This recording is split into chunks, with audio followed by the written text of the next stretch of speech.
Happy Tuesday morning, you guys. All right, this is going to be a super short video, much shorter than usual, but as usual, when something's going on with the royal family, Harry and Meghan show up like petulant, spoiled children. Oh my goodness, let's just go. Here we are at the 2-year anniversary of the passing of an icon, Queen Elizabeth. People are putting stuff up all over social media talking about how wonderful she was and how it's been a struggle over the last 2 years to move on without her. So, of course, on the eve of this, Meghan decides to go talk at Oprah Winfrey's Book Club in California because that's how she's going to try to steal the attention away from Queen Elizabeth. So I guess it's the owner of the bookstore starts showing the shelves and she says, these are all of our local authors. When you first walk in, I want people to see these when they first walk in. There's the bench. You can see the bench is there. Also, the spare is there. And we want people to know this is their hometown author. And these are people from, the area and they're heroes to us. And I was like, ugh, gag. Just out of curiosity, I would be interested to know what this bookstore is trying to sell Harry's book for, since we know that before it even came out initially, it was at 50% off. So I just think it would be interesting to know what it's being sold for. Anyway, Meghan shows up at the event, which again was on the eve of the 2nd anniversary of the death of Queen Elizabeth.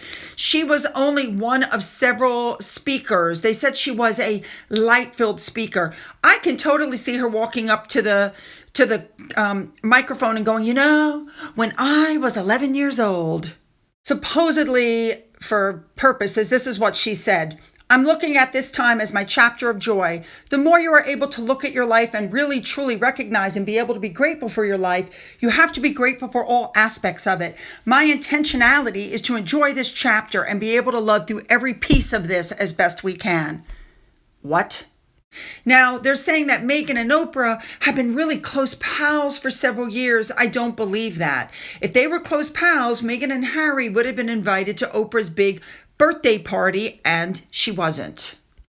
I have absolutely no doubt whatsoever that they're still continuing some sort of a professional relationship, but I don't think they have a personal relationship at this point anymore. I just don't. Now, the people that were there that night, they said it was star-studded. Here's who was there. Actor Marco Leone, I have no idea who that is. Astrology and psychology expert Dr. Jennifer Freed, again, never heard of her. Author, teacher, and psychic medium Laura Lynn Jackson, again, no clue who that is. And they claim, though, that they all highlighted Meghan in their stories. So, yeah, that would explain why they were there.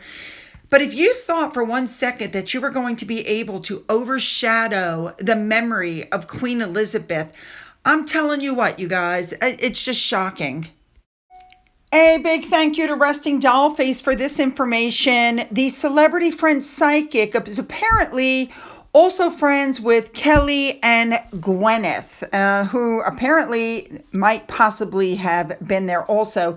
But it's very interesting, and I agree with her, because remember, Meghan Markle apparently speaks to Diana. Remember, she spoke to Diana while doing yoga at the Platinum Jubilee and told Harry how Diana was supportive, that they were there. You guys remember that? All right, and before we move on, I have to bring this up. Do you guys see what I'm seeing? Let me zoom in. What the heck is happening with her arm? Oh my goodness. I couldn't help but notice, by the way, that Harry's not supposed to be promoting the spare anymore, even though the paperback is coming out. But it looks like Meghan is the one that's going to be doing the merching for the book. For those of you who are not aware, this was a shop opening. So they were opening this bookstore. It's called Good Mother's Bookshop in Sutherland. I have to tell you, I hope she doesn't end up getting the Markle effect, because that seems to be what happens to anybody who has anything to do with Meghan Markle. Maybe Meghan was here doing this because she was upset because Victoria Beckham and her husband David Beckham were nominated for 5 Emmys, which include Outstanding Documentary Series, Cinematography, Picture Editing, Music Composition, and Directing. And of course, their docuseries did so well that Victoria has just been given her own series with Netflix. And yet, Meghan is coming to the end of her contract and not a peep. A big thank you to Nancy Sidley for the following shot, because when she did a little bit of investigation into this friend of Meghan's at the bookstore, she found out that Miss Walsh is a board member for WME. That's how she ended up at this bookstore opening. It was on the 1-year anniversary of the Queen's death that Harry and Meghan said that they have not received any information or invitations to any of the plans that were marking the anniversary of the Queen, and therefore they would be honoring her in their own way. The royal family did note that there was a gathering. It would not be a video if I didn't point it out that the Lean Meme Machine, who does fabulous stuff, pointed out that Meghan was once again cosplaying Diana with her clothing. On the 1-year anniversary of the passing of Queen Elizabeth, William put out a statement. So, of course, right after that, Harry and Meghan put out their own statement. And they claimed that they were being snubbed because the entire family was getting together at Balmoral. At Balmoral, but it was not an official family event. So, yeah, they weren't invited. Harry and Meghan, all they did was put out a statement, and I think they only put one out because William put one out first.